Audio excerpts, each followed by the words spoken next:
نواز شریف صاحب نے ظہیر الاسلام صاحب کا ذکر کیا سر. اچھا سر، یہ آج جو بیانیہ ظہیر الاسلام صاحب کے حوالے سے انہوں نے دیا ہے، ایسی ہی گفتگو مشاہد اللہ خان صاحب نے کی تھی جب آپ کی حکومت تھی سر، لیکن ایسی گفتگو کرنے پر ان کو ہٹا دیا گیا تھا.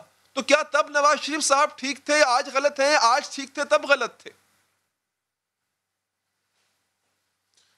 دیکھیں، کچھ باتیں ایسی ہوتی ہیں جو ہو جاتی ہیں، ان کو پوشیدہ رکھا جاتا ہے، منظر عام پر نہیں لایا جاتا، پبلک ڈیبیٹ کا حصہ نہیں بنتے، لیکن اب وہ بن گئے ہیں. اب یہ چیزیں ہر آدمی بات کر رہا ہے، اس میں بڑی خرابی پیدا ہو سکتی ہے اور ہو جائے گی.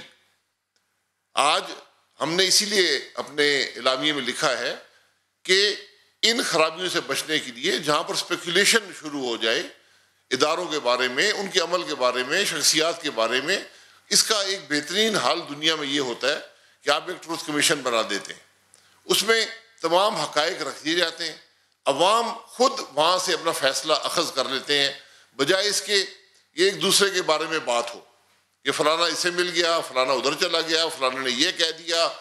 یہ باتیں ہمیشہ نقصان دہ ہوتی ہیں. تو جو ملک ترقی کرنا چاہتے ہیں وہ ماضی میں رہتے نہیں ہیں، وہ ماضی کو ڈاکیومنٹ کر دیتے ہیں اور اس سے سبق حاصل کرتے ہیں. ہم بدقسمتی سے یہ نہیں کر سکے اور ہم آج بھی شاید 60 کے عشرے میں رہ رہے ہیں. یہ 2020 ہے، دنیا بڑی بدل گئی ہے، ہمارے طریقے نہیں بدلے. اب بھائی صاحب دیکھیں، کمیشنز کا سر جو حال ہوا ہے ماضی میں، وہ آپ کے بھی سامنے، ہمارے بھی سامنے. کمیشنز جو ہیں وہ تو ہوتی ہی پردہ پوشی کے لیے کسی بھی معاملے پر، لیکن سر کیا آپ کے علم میں تھا جو نواز شریف صاحب نے آج کلیم کیا کہ ظہیر الاسلام صاحب نے ان کو کہا کہ استعفیٰ دیں اور گھر جائیں ورنہ مارشل لاء لگ جائے گا؟ کیا یہ آپ کے یا دیگر قیادت کے علم میں تھا ایسی کوئی بات؟ دیکھیں، یہ جو کمیشن کی میں بات کر رہا ہوں یہ حکومتی کمیشن نہیں ہے، یہ کسی کو مورد الزام ٹھہرانے کے لیے کمیشن نہیں ہے، یہ کوئی انالیسس کا کمیشن بھی نہیں ہے، یہ کوئی چھپانے کا کمیشن نہیں ہے. یہ چیزیں عوام کے سامنے رکھنے کا ہے. اس میں جو ایشو ہوگا اس کے ہر پہلو کا ہر شخص بیان دے کر ڈاکیومنٹ کر سکتا ہے. عوام اس کو پڑھ کر خود فیصلہ کر لیں گے کہ حقیقت کیا ہے. یہ کمیشن، یہ ٹروتھ کمیشن ہوتے ہیں، یہ غیر رسمی بھی ہو سکتے ہیں اور یہ بن جائیں گے پاکستان میں. ہم نے اپنی تاریخ خود مسخ کر رکھی ہے. میں بہت سے معاملات کا علم مجھے ہے، میرا ایک اوتھ بھی ہے، کچھ میری ڈسکریشن بھی ہے، کچھ جس عہدے پر میں بیٹھا ہوں اس کی ذمہ داری کا مجھے احساس ہوتا ہے. کچھ بہت سی ایسی باتیں ہوتی ہیں جو قانونی طور پر انسان کر سکتا ہے، شاید سیاسی فائدہ بھی اسے مل جائے لیکن وہ نہیں کی جاتی. لیکن اب ہر چیز پبلک ڈیبیٹ کا حصہ بنا دی گئی ہے. اگر یہاں پر بات ہوتی ہے فیڈرل کے بلوں کی، وہ پبلک ڈیبیٹ کا حصہ ہے، وہ نہیں ہونا چاہیے تھا. حکومت پبلک ڈیبیٹ کا حصہ بنا دیا. جو باتیں اعتماد میں میٹنگز میں ہوئی ہیں آج پبلک ڈیبیٹ کا حصہ ہیں. آرمی چیف نے دعوت دی، پبلک ڈیبیٹ کا حصہ بن گئی. کسی نے ملاقات کی، پبلک ڈیبیٹ کا حصہ بن گئی. تو اب یہ چیزیں بجائے اس کے کہ یک طرفہ پبلک ڈیبیٹ کا حصہ بنے، ان کا ایک مستقل حل دنیا نے ڈھونڈا ہوا ہے. یہ میرا حل نہیں ہے کہ آپ ٹروتھ کو ڈاکیومنٹ کر دیتے ہیں، ماضی میں رہنا شروع نہیں کرتے. یہ 2 سال پہلے کس نے کیا کہا تھا، 5 سال پہلے کیا کہا تھا، وہ چیزیں ختم ہو جاتی ہیں، تاریخ کا حصہ بن جاتی ہیں. آپ سمجھتے ہیں سر کہ مشاہد اللہ صاحب کو تب نہیں ہٹانا چاہیے تھا؟ دیکھیں، مشاہد اللہ صاحب کو ہٹا دیا گیا نا، تاریخ کا حصہ بن گیا، بات ختم ہو گئی. نہیں ہٹانا چاہیے تھا، ہٹانا چاہیے تھا. یہ ڈیبیٹ شروع کریں گے، یہ نیور اینڈنگ ڈیبیٹ ہے.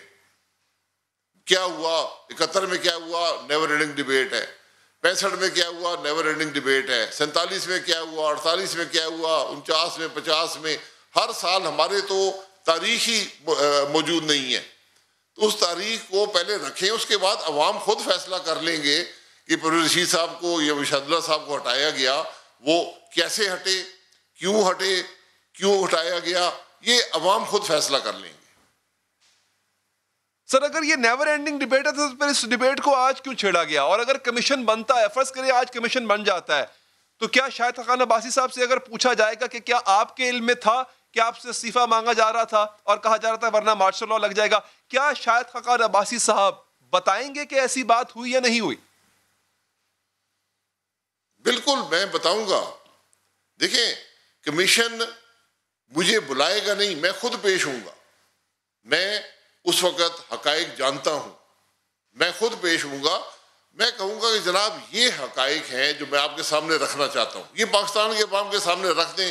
یہ میرے دل یا میرے ذہن میں پوشیدہ تھے, لیکن میں وہ بات نہیں کر پاؤں گا جو میرا اوتھ کہتا ہے کہ تم نہیں بتا سکتے.